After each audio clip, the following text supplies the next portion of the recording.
ফজরের নামাজ পড়স নাই, সুদের মতো জঘন্য গুনাহ, ঘুষের মতো জঘন্য গুনাহ, জিনার মতো জঘন্য গুনাহ, মিথ্যার মতো জঘন্য গুনাহ তুই যখন করস, আমি তোর বিবেককে প্রশ্ন করি, এ বিবেক, ওই মানুষের বিচার করার আগে নিজের ইনসাফের বিচার কর, ইনসাফের সাথে নিজের বিচার কর। মানুষের বিচার করা লাগবে না, তুই তোর বিচার ইনসাফের সাথে করে আয়। আমি আল্লাহ ওয়াদা দিলাম, তোর কোনো হিসাব হবে না, বিনা হিসাবে আমি আল্লাহ তোর জান্নাত দিব। হযরত আব্দুল্লাহ ইবনে আব্বাস রাদিয়াল্লাহু তাআলা আনহু থেকে বর্ণিত, আল্লাহর নবী মুহাম্মদুর রাসূলুল্লাহ সাল্লাল্লাহু আলাইহি ওয়াসাল্লাম কোনো একদিন নিজের বাড়ির আঙ্গিনায় পায়চারি করছিলেন, ঘোরাফেরা করতেছিলেন। এমন সময় নবীজি দেখলেন ওসমান ইবনে মাসউদ রাদিয়াল্লাহু তাআলা আনহু ওই দিক দিয়ে কোথাও যাচ্ছিলেন। নবী ওসমান ইবনে মাসউদকে ডাকলেন। ওসমান ইবনে মাসউদকে বললেন, ওসমান, একটু কি এখানে বসবা না? না বসে কি তুমি চলে যাবা? ওসমান ইবনে মাসউদ রাদিয়াল্লাহু তাআলা আনহু কোনো কথা বললেন না। কোথায় যাবেন, কি কাজ আছে, কত পেরেশানি, কিছুই বললেন না।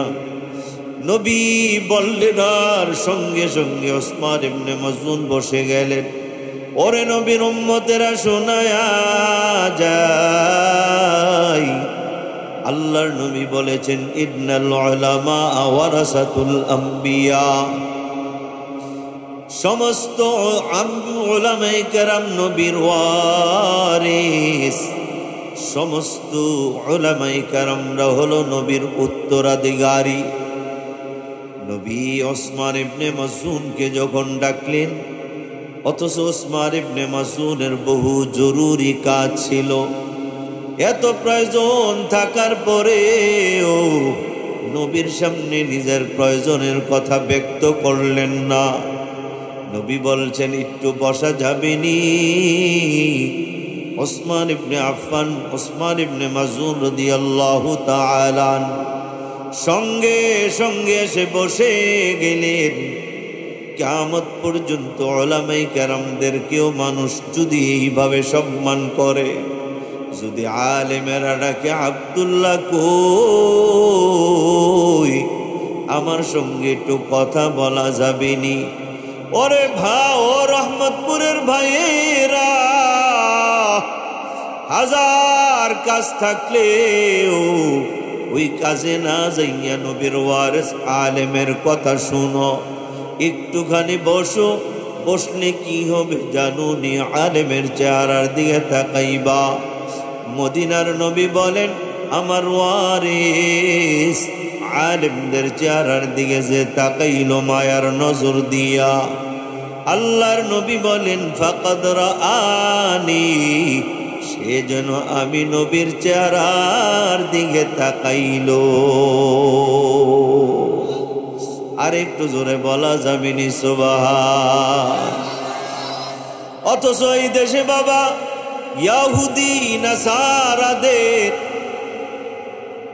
ইহুদি নাসারাদের চক্রান্তে পা দিয়া আমার কিছু মুসলমান ভাই এক সময় যারা উলামায়ে কেরামদের সোহবতে আসতো, উলামায়ে কেরামদের জিয়ারতে যাওয়াকে নিজের জন্য ইবাদত মনে করত। এক সময় যারা উলামায়ে কেরামদের চেহারার দিকে তাকানো ইবাদত মনে করত, আজকে আমার ওই সরল মনা কিছু মুসলমান ভাইয়েরা, ও ইন্ডিয়ার সাদ সাহেব যিনি ইহুদিদের চক্রান্তে পা দিয়েছেন, একে অনুসরণ করতে যাইয়া অন্ধভক্তির কারণে আজ দেশের বহু উলামায়ে কেরামদের সঙ্গে বেয়াদবি করে। ওই টঙ্গীর ইস্তেমার ময়দানে ঘুমন্ত দিনী ভাই, ঘুমন্ত উলামায়ে কেরামদের উপরে এরা বাবা আক্রমণ করে ওই দিনী ভাই উলামায়ে কেরামদেরকে শহীদ করতেও দ্বিধা করে নাই। কথা ঠিক কিনা বলা? অথচ বাবা আল্লাহর নবী বলেন ইন্নাল উলামা ওয়ারাসাতুল আম্বিয়া, নিশ্চয়ই উলামায়ে কেরামরা হলো নবীর ওয়ারিস।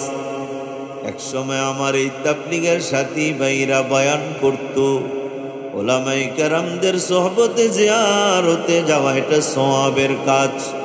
আজকে তারা আমাদের দিকে বাবা টেরা চোখে তাকায়, দেখলে সালামটা পর্যন্ত দেয় না। মনে হয় আমরা কেমন জানি তাদের থেকে অনেক দূরে সরে গিয়েছি। এদের আচার আচরণ দেখলে, ব্যবহার দেখলে মনে হয় উলামায়ে কেরামরা ঈমান হারা হইয়া গেছে। আওয়াজ করে বলা যাবে নি নাউযুবিল্লাহ। অনুরোধ করে বলে যায়, ও রহমতপুর গ্রামের ভাইয়েরা, পর্দার আড়ালের আমার মায়েরা, উলামায়ে কেরামদেরকে শ্রদ্ধা করবেন, সম্মান করবেন, সমালোচনা করবেন না। কোনো উলামায়ে কেরামদেরকে নিয়ে বাবা আলোচনা সমালোচনা করবেন না। পারলে প্রশংসা করবা রে, না পারলে কোনোদিন কোনো আলেমের গীবত করবা না, কোনো ইমামের বাবা সমালোচনা করবা না। জানো নি তোমার মসজিদের ইমাম কোন মুসল্লায় দাঁড়াইয়া ইমামতি করে? ওই মুসল্লায়, যেই মুসল্লায় দাঁড়াইয়া আমার নবী, তোমার নবী, বিশ্ব নবী ইমামতি করেছেন। কথা ঠিক কিনা বলো? এই জন্য বাবা কোনো আলেমের সমালোচনা করবেন না। যদি কোনো আলেম দেখো, হাজার কাজ থাকলেও বাবা আগাইয়া আসবা, একটু মুসাফাহা করবা, একটু মুআনাকা করবা, হুজুরকে ভালো মন্দ জিজ্ঞেস করবা, চেহারার দিকে তাকাইবা। নবী আমার বলেন ফাকাদ রাআনি, আলেমের চেহারার দিকে যে তাকাইলো, আমার ওই উম্মত যেন আমি নবীর চেহারার দিকে তাকাইলো। ওসমান ইবনে মাযউন আল্লাহর নবীর সামনে বসে গেলেন। নিজের কত প্রয়োজন, ওই প্রয়োজনের কথা বলেও নাই, চুপচাপ নবীর সামনে এসে বসে গেলেন। আল্লাহর নবীও তার কাছে বসলেন। হঠাৎ করে আল্লাহর নবী আসমানের দিকে চেহারাটা তুলে তাকাইলেন। আসমানের দিকে তাকায় রইলেন। আস্তে আস্তে করে আবার চেহারাটা নিচের দিকে করলেন। আবার একটু পর আসমানের দিকে নবী চেহারা মোবারক তুললেন। কিছুক্ষণ তাকাইয়া রইলেন। আবার নবীজি নিচের দিকে চেহারাটা নামাইলেন। আবার একটু পরে আসমানের দিকে আবার চেহারাটা উঠাইলেন, আবার নিচের দিকে করলেন। এবার নবীজি চুপ করে লইলেন। ওসমান ইবনে মাসউদ রাদিয়াল্লাহু তাআলা আনহু আর সহ্য করতে পারে না। এই মনে করে যে নবীর মনে কোনো দুঃখ আছে কিনা, নবীর মনে কোনো কষ্ট আছে কিনা। ওসমান ইবনে মাসউদ রাদিয়াল্লাহু তাআলা আনহু বলেন, ইয়া রাসূলুল্লাহ, এমনটি করতে তো আপনাকে কখনো দেখা যায় নাই। আপনি কতক্ষণ আসমানের দিকে তাকান, আবার কতক্ষণ নিচের দিকে তাকান, এইভাবে কয়েকবার করলেন কেন গো নবী? আল্লাহর নবী বলে, ওসমান, এই মুহূর্তে জিবরাইল আলাইহিস সালাতু ওয়াস সালাম কুরআনুল কারীমের এক আয়াত আমার উপরে নাজিল করেছেন। যে আয়াতের মধ্যে আল্লাহ তাআলা আমার উম্মতকে 3টা কাজ করার আদেশ দিয়েছেন, হুকুম দিয়েছেন। আল্লাহ পাকের এই হুকুমগুলি যদি আমার কোনো উম্মত না মানে, আমার উম্মতের ঠিকানা হবে জাহান্নাম। আল্লাহ তাআলা 3টা কাজ করার হুকুম দিয়েছেন, আর 3টা কাজ ছেড়ে দেওয়ার আদেশ দিয়েছেন। আল্লাহ পাক আমার উম্মতের জিম্মাদার। আমার উম্মত যদি এই 3টা কাজের কোনো একটা ছেড়ে দেয়, আর যেই 3টা কাজ করার না করার কথা আল্লাহ বলেছেন, যদি ওই তিনটা কাজের কোনো একটা কাজ করে, আমার উম্মতের ঠিকানা হবে জাহান্নাম। আর যদি আল্লাহর আদেশকৃত তিনটা বস্তু মেনে নেয়, চাই সে রিক্সাওয়ালা হোক, কুলি মজুর হোক, গ্রামের কোনো বাবা কৃষক হোক, চাকরিজীবী হোক, প্রধানমন্ত্রী হোক, এমপি হোক, চেয়ারম্যান হোক, আলেম হোক, খতিব হোক, ইমাম হোক, শেখুল হাদিস হোক, নবী আমার বলেন মাসউন রে, যদি আমার উম্মতেরা আল্লাহ তাআলার হুকুম করা তিনটা বস্তু মেনে নেয়, এই তিনটা বস্তুর উপরে আমল করে রে, আর যে তিনটা বস্তু ছাড়তে বলছেন ওই তিনটা বস্তু ছেড়ে দেয়, আল্লাহ তাআলা এদের ঠিকানা করে দিবেন জান্নাত। জোরে বলা যাবে নি আলহামদুলিল্লাহ? আর একটু জোরে বলা যাবে নি আলহামদুলিল্লাহ? এ বাবা, এই 6টা বস্তু আপনাদের সামনে পেশ করার আগে আমি আপনাদের কাছে জানতে চাই, আমাকে আপনাকে দুনিয়াতে রিজিক দেয় কে? আমার আপনার হায়াতের মালিক কে? আমার আর আপনার অক্সিজেন বাতাস দেয় কে? রাত আর দিনের পরিবর্তন করে কে? আল্লাহ তাআলাই যদি আমার আর আপনার হায়াতের মালিক হয়, আমার আর আপনার রিজিকের মালিক হয়, আল্লাহ যদি রাত আর দিনের পরিবর্তনকারী হয়, হে বাবা, আমার আর আপনার জমিনে ফসল দেয় কি? আওয়াজ করে বলো না কি? তাকায়া দেখো ওই কলা গাছের কলা আল্লাহ তাআলা তোমার আমার জন্য বানায়া কত সুন্দর প্যাকেট বানাইছে। আল্লাহ তাআলা বলে, বান্দা, ওই কলা গাছের কলাগুলো যদি আমি সিলকা না দিতাম, ওই কলা তোমরা খাইতে পারতা না। কমলা গাছের কমলায় যদি সিলকা উপর দিয়ে না দিতাম, ওই কমলাও তোমরা খাইতে পারতা না। আপেলের উপর দিয়ে আমি কি সুন্দর আবরণ দিয়ে দিলাম। প্রত্যেকটা ফল তোর জন্য আমি বানাইছি রে বান্দা। আমি এই ফলগুলো কত সুন্দর আবরণ দিয়া হেফাজত করলাম। জমিনের মধ্যে যখন ধান লাগাইলা, ধান বাইনাইলা, ওই ধানটা পচে গলে গিয়েছিল।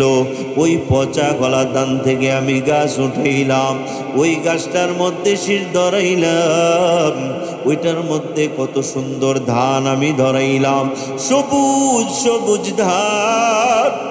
এরপরে এই ধানের ভিতরে আমি সাদা সাদা পানি দিলাম। ওই পানিটাকে আস্তে আস্তে করে আমি চাউলে পরিবর্তন করলাম। ধানের কালারটা যখন সবুজ কালার হয়ে গেল, ধানের কালারটা যখন সবুজ থেকে আবার হলুদ কালার ধারণ করলো, ও বান্দা তোরে বুঝাইয়া দিলাম রে, নে নে, আমি বড় কষ্ট করে ওই পচা ধান থেকে গাছ উঠাইয়া তোরে দেখাই দিলাম আমি আল্লাহ কত বড় শক্তিশালী। আমি পচা ধানটাকে পচাইয়ে ওই তোর ধানটা একটা ধান জমিনে লাগাইলা, ওই ধানটা আমি পচায়া গলায়া হুবহু আবার এমনই ধান গাছে ধরাইয়া তোরে আমি বুঝাই দিলাম, বান্দারে, একদিন তোরে আমি যেমন সুন্দর করে বানাইছি, তোর দুইটা চোখ আছে, একটা নাক আছে, একটা চেহারা, হে বান্দা, তোর মুখ আছে, তোর কান আছে, তোর মাথা আছে, চুল আছে। একদিন তুই মরে যাবি, তোর লাশটাকে মাটিতে দাফন করে দেওয়া হবে। তোদের মধ্যে অনেকের ধারণা আমি যখন মরে যাব, মাটিতে আমার দেহটা পোকায় খেয়ে ফেলবে, আমার চুলগুলি মাথা থেকে খসে পড়ে যাবে, চেহারাটা আমার পরিবর্তন হয়ে যাবে গো, আমার হাড্ডিগুলো কঙ্কালের মতো হইয়া যাবে। আল্লাহ তাআলা আমাকে বুঝি আর আযাব দিতে পারবে না। আল্লাহ তাআলা বলে, না না বান্দা, ধান গাছের দিকে তাকায়া দেখ, আমি একটা ধানকে মাটিতে পচাইয়া গলাইয়া ওই গাছ উঠাইয়া যেই ধানটা তুমি জমিনে বপন করেছিলা হুবহু একটা গাছের মধ্যে কত শত শত ধান ধরাইলাম, তুই এটা দেখেও কি বুঝলি না? তোর মতো আশরাফরে মাটি দে গলাইয়া পচাইয়া মাটি বানাইয়া আবার বুঝি আমি আল্লাহ তোরে বানাইতে পারবো না। আমি জানতে চাই পচা আল্লাহ দানকে পচাইয়া গলাইয়া হুবহু যদি আবার ওই ধান আল্লাহ কাছে ধরাইতে পারে, তোমাকে আমাকে আল্লাহ কবরে পচাইয়া গলাইয়া আসরের ময়দানে আবার হুবহু এমন আকৃতি দিয়া বানাইয়া তুলতে আল্লাহর ক্ষমতা আছে না না? জোরে বলো আছে না না? আল্লাহ তাআলা বলে, বান্দা হাসরের ময়দানে আমি তোরে আবার উঠাবো। এখন যেমন তোর মাথায় চুল, দুইটা চোখ, চোখের ওপর ভ্রু, তোর যেমন থোতায় দাড়ি, মুখে দুইটা ঠোঁট, জবান আছে, দাঁত আছে, কান আছে, সবগুলো একই রকম থাকবি। আসরের ময়দানে উঠবি। আল্লাহ তাআলা বলে, বান্দা আমি আল্লাহর হুকুম যদি দুনিয়াতে মানো, আমি আল্লাহর হুকুমগুলি যদি পুঙ্খানুপুঙ্খানুভাবে মানো, আসরের ময়দানে তোমার কোনো চিন্তা নাই, তোমার কোনো পেরেশানি নাই। তোমাকে আমি আল্লাহ তাআলা সবার আড়ালে পর্দা ফালাইয়া ডাক দিয়া বলবো, যা যাও, আমি আল্লাহ যা হুকুম করেছিলাম।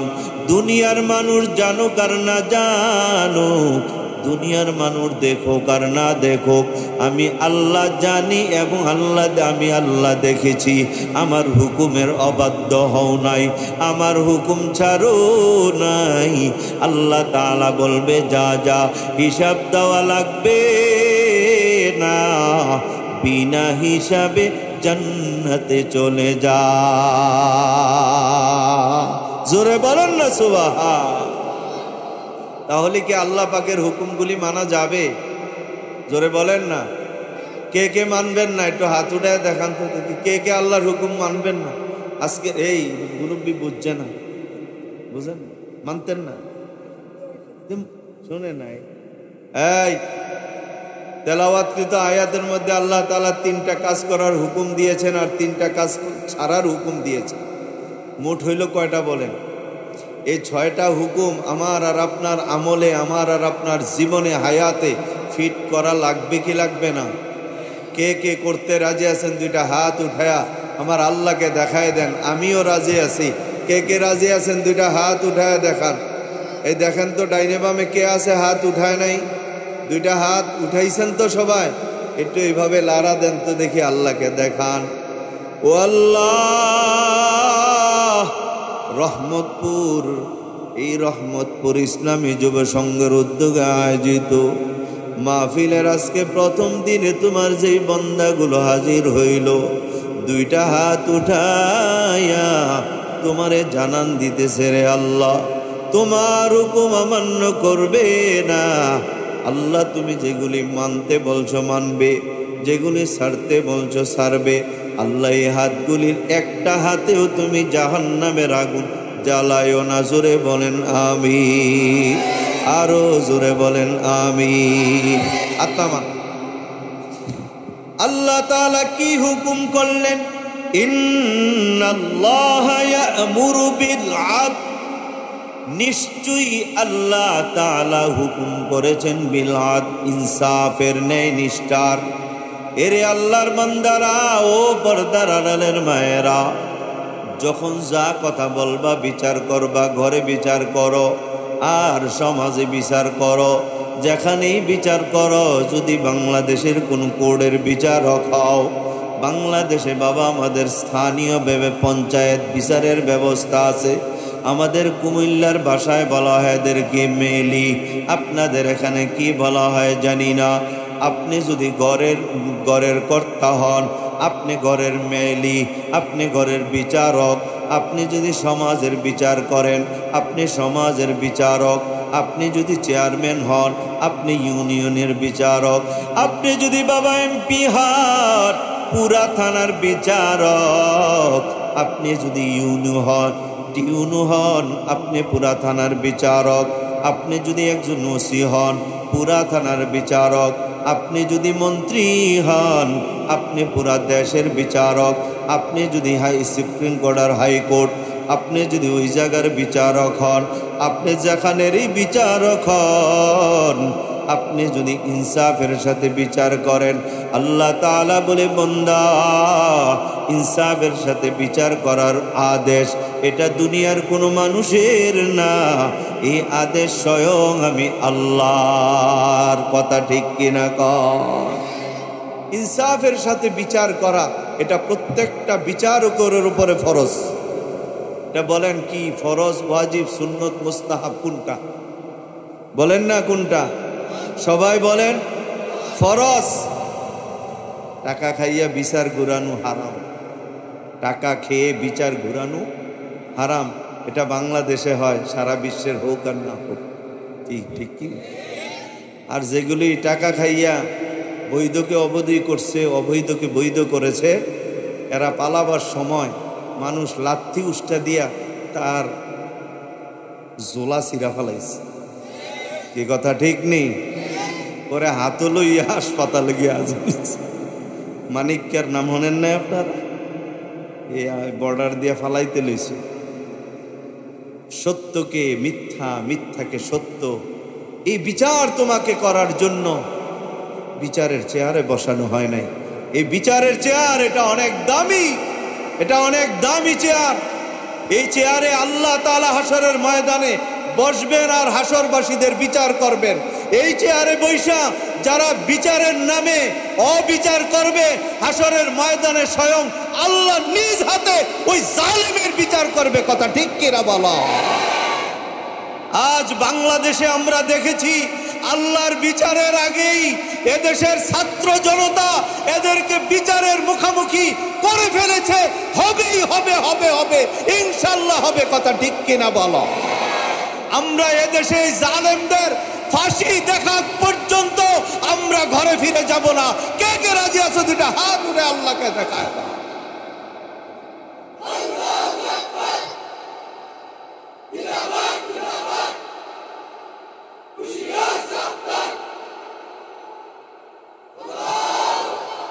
নিরপরাধ ওলামায়ে কেরাম যারা বুখারীর দর্শ দিত, আমার সাথী একসাথে নাহবিবির জমাতে পড়েছে।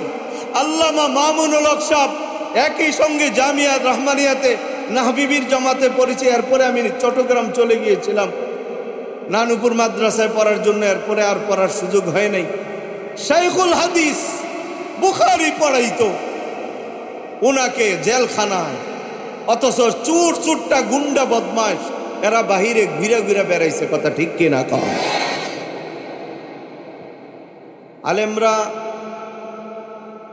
দুর্নীতি করে নাই। দুর্নীতির লিস্ট যতবার বাংলাদেশে হয়েছে, আলহামদুলিল্লাহ সুম্মা আলহামদুলিল্লাহ, একজন আলেমের নামও দুর্নীতির লিস্টিতে উঠে নাই।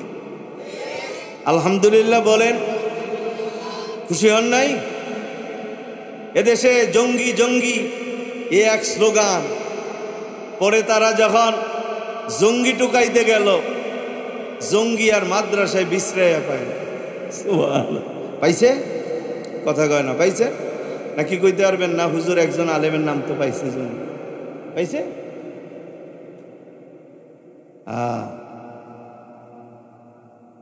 আপনারাও যারা সমাজ প্রতি সমাজে বিচার করেন, ইনসাফের সাথে বিচার করবেন। আমগো দেশে মাইন্ড করবেন না, আল্লাহর হস্তে মাফ করে দিবেন। রাতের বেলা অনেক মেলি আছে, এদের সঙ্গে দেখা করতে গেলে মুট করে হাদিয়া দিলে এর পরের দিন মেল অন্যদিকে চলে যান। কথা ঠিক কিনা বলেন? আরে ঘরের ভিতরেই তো বেইনসাফির বিচার হয়। 4 ছেলে 5 ছেলে বিয়ে করাইছে, এক বউ অন্যায় করছে, আরেক বউ শ্বশুরের কাছে বিচার দিছে। এই বৌমা সুন্দর করে 1 গ্লাস দুধ আর একটা ভালো করে চায় না খাওয়াই দিছে। এখন যেই বউ অন্যায় করছে, বিচারের সময় ওই বউয়ের পক্ষেই শ্বশুর। কথা ঠিক কিনা কম? আবার অনেক সময় দেখা যায় এক ছেলে টাকা কামাই করে বেশি, আরেক ছেলের ইনকাম কম। তো যেই ছেলের ইনকাম কম, এ যদি ন্যায়ও করে আর টাকা ইনকাম করে যেই ছেলে বেশি, ওই ছেলের বউ যদি অন্যায়ও করে, বিচারের সময় ওই অন্যায়কারী বউয়ের পক্ষেই ফয়সালা হয়, আর এই অন্যায়ের সব দোষ ওই গরিব বেটার বউয়ের উপরে চাপায় দেয়। এমন শ্বশুর আর শাশুড়ি আছে না? না। আল্লাহ তাআলার হুকুম কি? আল্লাহ তাআলার হুকুম হলো ইন্নাল্লাহা ইয়া'মুরু বিল আদল। আল্লাহ তাআলা হুকুম করেছেন ন্যায় নিষ্ঠার, প্রত্যেক ক্ষেত্রে ন্যায় নিষ্ঠার প্রতি খেয়াল রাখবে। ন্যায়ের প্রতি খেয়াল রাখে, এটা ফরজ। ন্যায়ের থেকে বাবা বিচ্যুত হয়, এটা হারাম। মরবেন তো মরবেন, কবরে একদিন যাবেন। ওই কবর, সেই কবরে তোমার সঙ্গী কেউ নাই, একা একা কবরে থাকবা রে। ওই কবরে তোমার বন্ধু বান্ধব যাদের থেকে টাকা খাইয়া, যাদের দুনিয়া দেখা তুমি আকৃষ্ট হইয়া, যাদের প্রতি বাবা অন্যায়ভাবে তাদের পক্ষে ফয়সালা দিয়েছ, চাই তুমি ঘরের কর্তা হও, সমাজের কর্তা হও। আল্লাহর নবী কি বলছেন? কুল্লুকুম রাঈন ওয়া কুল্লুকুম মাসউলুন আন রাইয়াতিহি। তোমরা সবাই দায়িত্বশীল। হাসরের ময়দানে তোমরা তোমাদের দায়িত্ব সম্পর্কে আল্লাহর কাছে জবাবদিহি করতে হবে। এই জন্য ভাইয়েরা আমার, আপনাদের খেদমতে আমি কর জোর করে অনুরোধ করি রে ভাই, যেখানেই কথা বলবেন, যেখানেই বাবা কোনো বিচার করবেন, ফয়সালা দিবেন, আল্লাহর দিকে তাকাইয়া কবরের কথা স্মরণ করিয়া, জাহান্নামের কথা স্মরণ করে। আমার একদিন মরা লাগবে রে, ওই মরার পরে আমার কবরে কেউ যাবে না, একা একা থাকবো। যদি আজকে আমি ইনসাফের উপর প্রতিষ্ঠিত থেকে কবরে যাই, আল্লাহর কালাম বলে আমার কবর হবে জান্নাতের বাগান। আমি যদি অসত্যের উপরে থাইকা দুনিয়ার কাগজের টাকার জন্য আর একটু সম্মানের জন্য রে, আমি যদি আজকে বাবা অন্যায়ের পক্ষে ফয়সালা দিয়ে যাই, অন্যায়ের পক্ষ অবলম্বন করি রে, আল্লাহ তাআলা দুনিয়াতে হয়তো তোমারে কিছু বলবে না। কারণ আমার নবী, তোমার নবী আল্লাহ তাআলার কাছে দোয়া করে গিয়েছেন, ওগো আল্লাহ, আমার উম্মতকে গুনার কারণে দুনিয়াতে তুমি খানা বন্ধ কইরো না, পানি বাতাস বন্ধ করিও না, এদের চেহারা বিকৃত কইরা দিও না। আল্লাহর হাবিবের দোয়ার কারণে আজকে আমি আর তুমি হাজার অন্যায় করার পরেও আল্লাহ তাআলা তোমার আমার চেহারার পরিবর্তন করে। যদি বাবা আল্লাহ গুনার কারণে করতো রে, এই ফেসিস সরকারের আমলে এই গুন্ডা বাহিনীর সবগুলির চেহারা শুয়োরের চেহারা হইয়া যাইত। কথা ঠিক কিনা কও? আরে জোরে বলে কথা ঠিক কিনা? এই জন্য বাবা, কোনোদিন সে আমার বাপ হোক, সে আমার ভাই হোক, সে আমার দলের হোক, যদি অন্যায় করে থাকে, অন্যায়কে অন্যায় বলা, ন্যায়কে ন্যায় বলা, এটার নাম হইল বাবা ইনসাফ। এটার নাম কি? ইনসাফ। এটার নাম ইনসাফ। হযরত আবু বকর সিদ্দিক রাদিয়াল্লাহু তাআলা আনহু নিজের সন্তানকে নিয়ে খাইতে বসছেন, তখনও সে মুসলমান হয়নি। তো সন্তান বলতেছে, বাবা, যুদ্ধের ময়দানে আমি তোমাকে 3 বার দেখেছিলাম, যদি তুমি আমার বাবা না হইতা তাহলে তলোয়ার তোমার কল্লায় চালায় দিতাম। শুধু তুমি আমার বাবা, এই জন্য তোমার কল্লায় আমি তলোয়ার চালাই নাই। হযরত আবু বকর সিদ্দিক রাদিয়াল্লাহু তাআলা আনহু বীর বিক্রমে সন্তানের সামনে বলে উঠলেন, ওয়াল্লাহি আল্লাহর কসম, বিল্লাহি আল্লাহর কসম, তাল্লাহি আল্লাহর কসম, তুমি যদি একবার যুদ্ধের ময়দানে আমার সামনে পড়তা, আমার তলোয়ার তোমার ঘাড় তোমার গলা স্পর্শ করতে বিন্দু মাত্র দ্বিধা করতো না, কুণ্ঠাবোধ করতো না। এটার নাম ইসলাম, এটার নাম ইনসাফ, এটার নাম ন্যায় কথা। ঠিক কিনা বলো? তুমি আমার যেই হও, অন্যায় করলে অন্যায়কে অন্যায় বলা, ন্যায়কে ন্যায় বলা, এটার নামই হইল ইনসাফ। আমরা ইনসাফের উপরে কিয়ামত পর্যন্ত থাকবো, বলেন ইনশাআল্লাহ। অন্যায়ের পক্ষে যাব না কখনো, বলেন ইনশাআল্লাহ। নাকি খালি মুহে কইলে? নির্বাচন আইলে এক কাপ চা, একটা ভোট সেদিকে চলে গেল, এটা আর করবো না, বলেন ইনশাআল্লাহ। দেখেন, আমি মাঝে মাঝে আশ্চর্য হই, বিরক্ত হইতেছে না? আমি আপনাদের কাছে আসার জন্য আমার প্রোগ্রাম মিস করছি। আপনাদের দোয়ার জন্য, দোয়া পাওয়ার জন্য দোয়া করবেন তো ইনশাআল্লাহ। আল্লাহ তাআলা কবুল। এখন আমগো একটু পেরেশানি কমে গেছে আলহামদুলিল্লাহ, আমাদের কিতাবাদি শেষ হয়ে গেছে।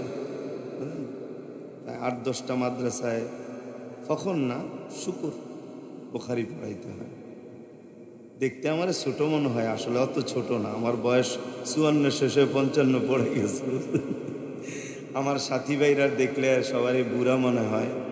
আমার সাথী মুফতি মুশতাকুন নবী কাসিমি সাহেব একসাথে দাওরা পড়ছি, আমার থেকে 1.5 বছরের ছোট।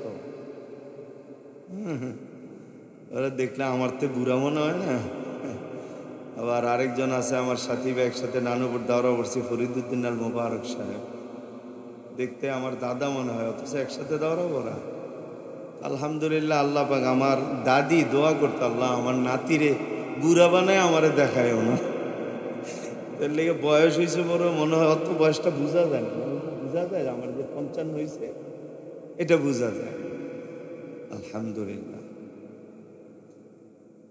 তো ভাইয়া, বিরক্ত হয়েন না আপনারা। যদি বিরক্ত হন বললেন, আমি বয়ান ছেড়া দিব, অসুবিধা না। বললাম আমার কাসিম সাহেব চলে আসবে হুজুরের সঙ্গে। এই বছর এই এক জায়গায় মাহফিল হয়েছে, সেটা হইল চট্টগ্রাম ফটিকছড়ি থানা আজাদি বাজারে। এই হাবিবুল্লাহ মাহমুদ কাসিমের সাথে আমার প্রোগ্রাম হয়েছিল। আমরা বিমানে একসাথে ঢাকাতে গিয়েছিলাম। আবার গত মাসে আমাদের কুমিল্লাতে একটা প্রোগ্রাম ছিল, কিন্তু হুজুরে অ্যাটেন্ড করতে পারেনি। ওই জায়গায় আমি হুজুরের বয়ান শেষ করা লাগছে। দারুল দেবন থেকে আসজাদ মাদানী সাহেব সম্ভবত আসছিলেন, ওনার সফর সঙ্গী হওয়ার কারণে। আল্লাহ যেন আজকে আবার এখানে পৌঁছাই দেয়, দোয়া করতে থাকেন। তো ভাইয়া আমার, মরে তো যাব, চলে তো যাব কবরে। ইনসাফের ওপরে প্রতিষ্ঠিত থেকে আমরা দুনিয়ার থেকে যাব, বলেন ইনশাআল্লাহ। আমার আশ্চর্য লাগে, আমেরিকা একটা দেশ, কত বিশাল বড় দেশ, ওটা মুসলিম কান্ট্রি না। আমাদের বাংলাদেশকে মানুষ মুসলিম কান্ট্রি মনে করে, আমেরিকাকে মুসলিম কান্ট্রি বলে কেউ মনে করে না। কি কথা ঠিক কি না? কন খ্রিস্টানদের দেশ, খ্রিস্টানদের দেশ। ওই দেশে নারী নির্বাচন করে।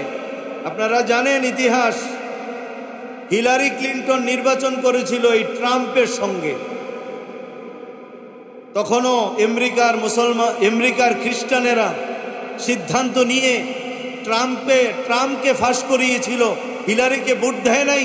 তারা ভাবছে নারী নেতৃত্ব কখনোই কোনো দেশের জন্য শান্তি বয়ে আনে না, আমরা নারী চাই না। পাগল হইল, ট্রাম্পকেই নির্বাচিত করব। তারা সত্যি সত্যি ট্রাম্পকে ভোট দিয়ে নির্বাচিত করবে। এরপরে আসলো ট্রাম্প, মাঝে 1 বছর নির্বাচন করে নাই। আমেরিকাতে যেই কোনো প্রেসিডেন্ট 2 বার নির্বাচন করতে পারে। দ্বিতীয়বার আবার 24-এ সে নির্বাচন করলো। তার সঙ্গে কমলা হ্যারি নামে এক মহিলা নির্বাচন করলো। তখনও আমেরিকার সেই খ্রিস্টানেরা, ইহুদিরা সিদ্ধান্ত নিল, আমরা নারীকে ভোট দিয়া নারী নেতৃত্ব মেনে নিব না। পাগল হইল, ট্রাম্পকেই আমরা আমাদের প্রধানমন্ত্রী বানাবো। এরা কমলা হ্যারিকে ভোট দেয় নাই, এরা ট্রাম্প একটা পাগল, এই পাগলকে ভোট দিয়া পুরুষ শাসক তারা চায়, পুরুষ শাসক বানিয়েছে। আজ আমাদের বাংলাদেশের মুসলমানদের সিদ্ধান্ত নেওয়ার সময় এসেছে। আমরা মুসলমান, আমরা ঈমান এনেছি আল্লাহ নবীর উপরে, আল্লাহর উপরে ঈমান এনেছি, আমরা কোরআনের উপরে ঈমান এনেছি। কোরআন বলে আর রিজালু কাওয়ামুনা আলান নিসা, পুরুষরা শাসক হবে মহিলাদের উপরে। বাংলাদেশের মুসলমান এবারও যদি সিদ্ধান্ত নিতে ভুল করে, এদের কপালে আর কোনোদিন ভালো আসবে না।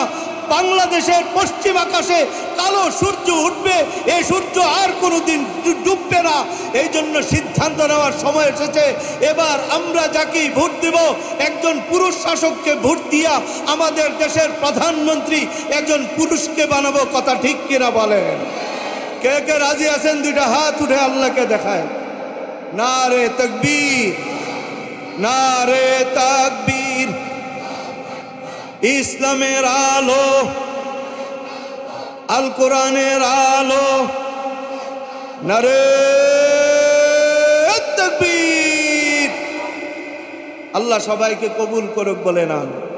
এটার নাম ইনসাফ। আর রিজাল কাওয়ামুনা আলান নিসা, আল্লাহ তাআলা বলেন পুরুষরা শাসক হলো নারীদের উপরে। পুরুষদেরকে আল্লাহ শাসক বানিয়েছেন, আর আমরা শাসক বানাই নারীকে। আল্লাহর হুকুমটা কই মানলাম? ইনসাফ কোথায় করলাম ভাইয়া? এজন্য এবার ইনসাফের সঙ্গে আমরা ভোট দিব, বলেন ইনশাআল্লাহ। বাংলাদেশের ইতিহাসে যে নির্বাচন কখনো দেখেন নাই আর দেখবেনও না, এবার ইনশাআল্লাহ এমন একটা নির্বাচন হবে, এটা আমাদের আশা। এই কথা ঠিক নেই? 16 বছর ভোট দিতে পারছেন নি? নির্বাচন তো এটা গেছে গা, বঙ্গোপসাগরে যাইয়া ফইরা। এটা আর আমি বাংলাদেশে যাইতাম না, এটা বঙ্গোপসাগরে যায় ডুব দিয়ে তলদেশে চলে গেছে।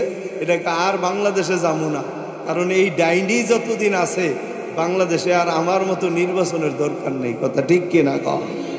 আল্লাহ তাআলা আমাদের দেশকে এই ধরনের ডাইনি, ডাকাত, গুন্ডা, বদমাশ এগুলির থেকে হেফাজত করুক বলেন আমি। আল্লাহ তাআলা যেন আমাদের দেশে ইনসাফ ভিত্তিক সরকার কায়েম করে দেয়, এই জন্য সবাই আরেকবার বলেন আমি। তো বলেন 1 নম্বর হুকুমের নাম কি? ইনসাফ। বলেন 1 নম্বর হুকুমের নাম কি? ইনসাফ।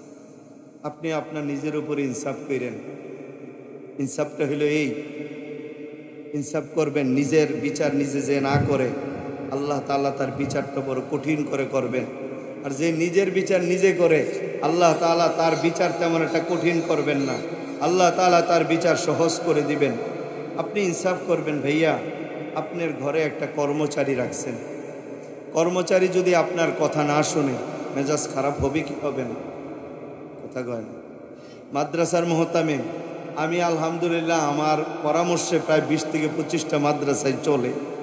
আমি মাঝে মাঝে যায় যদি শুনি কোনো মাদ্রাসায় ওস্তাদেরা এদিক সেদিক চলে, ক্লাসের মধ্যে ঠিক সময় যায় না, বাড়িতে গেলে ঠিক সময় আসে না, মেজাজটা তখন আমারও গরম হয়ে যায়। বিনিময়ে কি দিই আমরা? মাদ্রাসা থেকে 10,000 12,000 টাকা তার মান্থলি একটা বেতন দিই। এই কারণে তার একটু এদিক সেদিক হইলে আমার মেজাজ খারাপ হয়। আপনি একজন স্বামী ঘরে যায় যদি আপনার বিবির থেকে একটু এদিক সেদিক পান, আপনার মেজাজ গরম হয়ে যায়। কত স্বামী আছে বউ তালাক দিয়ে বাবার বাড়ি পাঠায় দেয়, কত বাবা আছে ছেলের তেজ্যপুত্র করে দেয় কথা না মানার কারণে। আল্লাহ তাআলাও বলেন, বান্দা আমি তোর ইনসাফ চায় চায় দেখি, তুই মানুষেরই বিচার করস, তোর নিজের বিচারটা তুই করলি না। তুই জানস নামাজ না পড়লে আমার মেজাজ খারাপ হয়, তুই জানস সুদ খাইলে আমি আল্লাহর মেজাজ খারাপ হয়, ঘুষ খাইলে আমি আল্লাহর মেজাজ খারাপ হয়, মিথ্যা কথা বললে আমি আল্লাহর মেজাজ খারাপ হয়, চুগলখুরি করলে আমি আল্লাহর মেজাজ খারাপ হয়, মানুষের হক মাইরা খাইলে আমি আল্লাহর মেজাজ খারাপ হয়, প্রতারণা করলে আমি আল্লাহর মেজাজ খারাপ হয়, বেপরদায় চললে আমি আল্লাহর মেজাজ খারাপ হয়। জানার পরেও তুই বেপরদায় চলছ, ফজরের নামাজ পড়স নাই, সুদের মতো জঘন্য গুনাহ, ঘুষের মতো জঘন্য গুনাহ, জিনার মতো জঘন্য গুনাহ, মিথ্যার মতো জঘন্য গুনাহ তুই যখন করস, আমি তোর বিবেককে প্রশ্ন করি, এ বিবেক